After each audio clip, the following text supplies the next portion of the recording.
I'm going to tell you a story how I fell in love with gyro gaming, and that is thanks to this guy here. I'm doing this video because I feel that gyro gaming doesn't get the attention it deserves, and I would like to share my experience in hope that more of you can benefit from it. I've been a gamer for many years, for fun, nothing competitive here, but you know what, I like to win like everybody else. I started on keyboard and mouse, however over time, keyboard and mouse have become less convenient and game controllers have taken its place. The need to marry gaming to social settings, family time, not wanting to be in front of the same desk that I work all day, you name it, there are plenty of reasons why controllers are great for gaming. And if you ever made that transition to a controller, you would know how much harder it is to aim on a controller than using a mouse. Recently I've been spending a fair amount of time playing Fortnite with my son. Fortnite is a great game, but it is so challenging to become competitive with a controller. Fortnite is especially hard for two main reasons. Number one, it is cross-platform. Console, PC, and mobile players can all play together. I like cross-platform games, but some players will have a distinct advantage over players using controllers and touchscreens. Reason number two is build and editing. It is a gameplay mechanic that is unique to Fortnite. It is not just about aiming and shooting, but building walls for defense and attack. It requires quick and controlled movement, and if you watch those high-level Fortnite players, it is kinda nuts what they can do with this. We were fine in the early days of playing Fortnite, but as we leveled up, we were facing players that can aim, build, and edit way faster than we could. I'm not an amazing player by any means. I am only at the diamond level in Fortnite, and my 7-year-old son and I only play once or twice a week. So how can we improve our odds without going back to keyboard and mouse? I think gyro is the answer. It is nothing new, but it never caught up. In my opinion, the main reason why it didn't is due to its implementation that is sporadic at best, or non-existent at worst. To start, you will need a platform that supports it. Additionally, the game needs to have support, or you will be jumping through hoops to make it work. You cannot just grab your controller and know it will work. And it is a shame, because gyro can be great and it provides a nice accuracy boost to the thumbstick. Can it be as good as a keyboard and mouse? Leave me a comment below and tell me what you think. What I can tell you is how I enjoy gyro gaming on any platform or game without having to do a bunch of tweaking every time. And that is thanks to Flydigi and the Vader 4 Pro. This also applies to the Apex 4 or even the Vader 3 Pro from the same company. What is unique with these controllers is that the gyro can be mapped directly on the controller without the need for software to make it work. You can simply connect the controller to any platform and use gyro right away. To my knowledge, this is the only brand that lets you do that. Let me show you how gyro gaming can be clunky and inconsistent using Fortnite as an example. If you're on PlayStation, then you're in luck, you can use gyro gaming. Xbox, forget it. Nintendo Switch, you're good to go. Mobile, forget it. Well, that is unless you're willing to play on touchscreen. And PC, well, I got gyro to work, but here are the steps. First, find a controller that has a built-in gyro, like the 8-bit Do Ultimate. However, gyro won't work in Xbox mode, because Xbox doesn't have a gyro. To go around it, set it to switch mode and play it via Bluetooth. However, Windows won't recognize it as a controller, and it doesn't work in games. Steam Input came to the rescue here. Steam has some awesome tools to make controller tweaks easier, and that has been since the days of the Steam controller. Anyone remember that controller? With Steam Input, you can then map the Switch controller that will be recognized in game, and still using Steam Input, you can also map the gyro to either the mouse or the thumbstick so you can use it in game. But because Fortnite is not a Steam game, it won't work if you launch Fortnite from the Epic Store.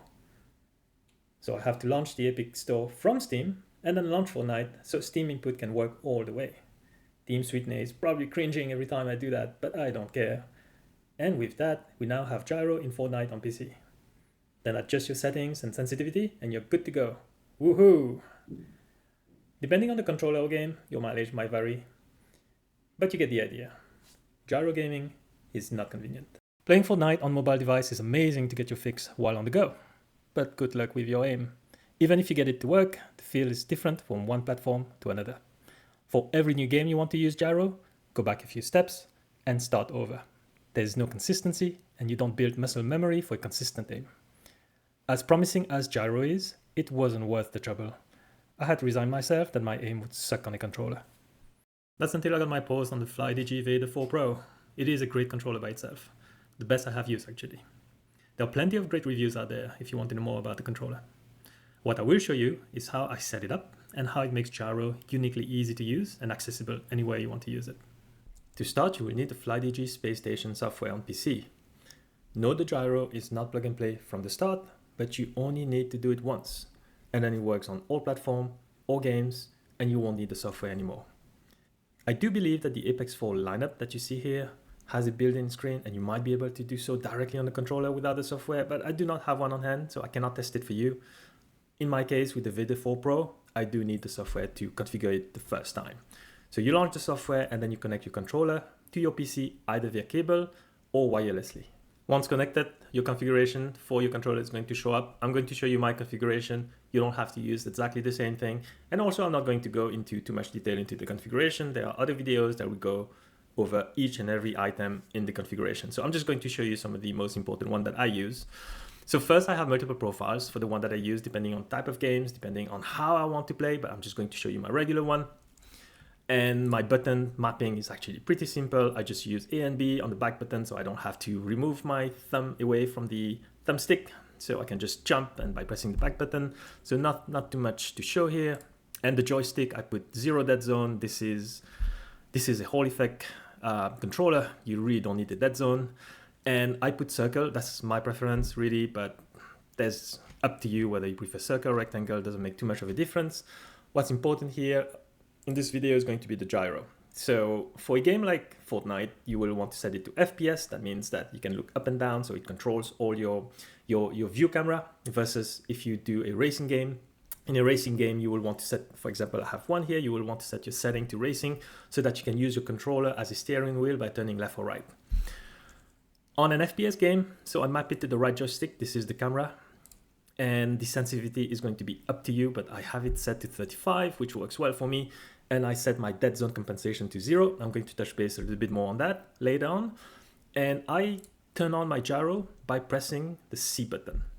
So here, when I press it, it turns on.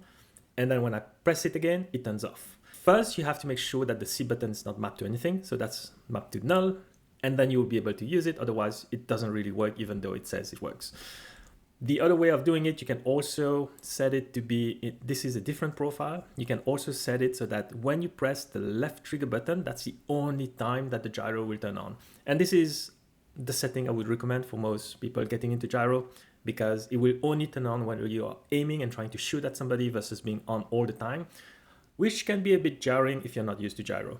So I would set it up to press and hold to power on and release to power off. So every other time is going to be off. Only when you need it and you're shooting at somebody in the game, that's when it's going to turn on, and it will turn on the left trigger. But back to my setting, on my regular setting. So I turn it on when I press the C button, which is here, and the gyro will turn on. And the other setting I recommend that you do is that you set the vibration intensity to low or none. Actually, when I try to play a game that's a little bit more competitive, I will turn off the vibration altogether. Basically what it does is that when you press and you shoot, it will vibrate the controller, and when you have the gyro setting, especially if you are on high sensitivity, it will shake your aim, so you don't really want that. So I put it too low. I like the effect. It doesn't bother me too much, and like I said, I'm not competitive, so that's fine. It will work. It works well for me. And what I do recommend also is that for each one of your profile, you set to a different color profile so that you know which profile you're on when you're switching profile. And one last setting that I want to show you here is in the function setting. I would turn on quick switch configuration. Basically what it does, it allows you to switch from different profile just by pressing it on your controller here, by pressing select and A, B, X, Y, and it will switch profile super quickly. So if you go from one game to another, you don't need to launch the software to change profile. You can just change it directly on your controller. And if you go to your mobile, you connect it to your mobile, you can switch to a profile that's more appropriate. So it makes life easier. And again, once you configure it properly and to your liking, then you don't need the software anymore. Now let's just go back to the gyro setting, because there's something quite important I want to show you here.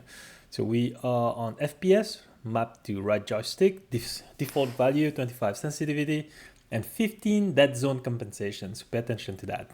So power on when you press C, and we're going to test it out. This is without the gyro, and now we are turning the gyro. Look how jittery this is. I don't know if you can see this, but it can only make a certain movement. It cannot make anything smaller. So what that does is that it makes the experience very jittery when you turn it on in the game, and it's not good. So we'll need to fix that. So let's go back to the setting. We're going to keep everything the same, but we're going to bring the dead zone back to 0, where it should actually be, and it's safe to the gamepad. We're going to test it out. And as you can see how we can make small movement with the gyro compared to the previous one that we had. So what that means is that you can now get more precise aim and you won't get a headache when you turn on the gyro. Once you're happy with the configuration, you are done.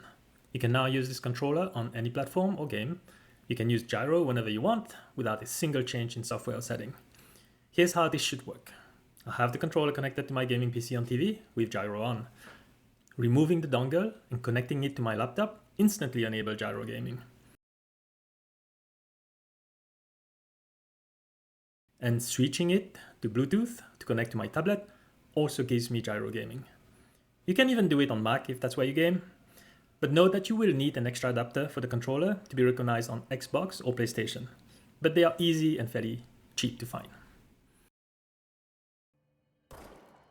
When you only want to have the extra help while aiming, use a profile where gyro is activated only on the left trigger press. For racing games, use a profile where turning the controller left and right turns the vehicle. And for games like Fortnite, you can use a profile where gyro is always on. This works well for Fortnite's build mode and its editing feature. And remember, you can switch profile directly on the controller without the software. When you don't need it, just turn it off. You can now have a more intuitive and consistent control on whatever platform you play on, or whatever game you're playing. I hope this was useful, and I hope this will make gyro more popular. I really do, because I want to improve our odds against the sweaty keyboard and mouse players. And if you have an idea or a tip on how to improve gaming with gyro, leave me a comment down below. Happy gaming, everybody.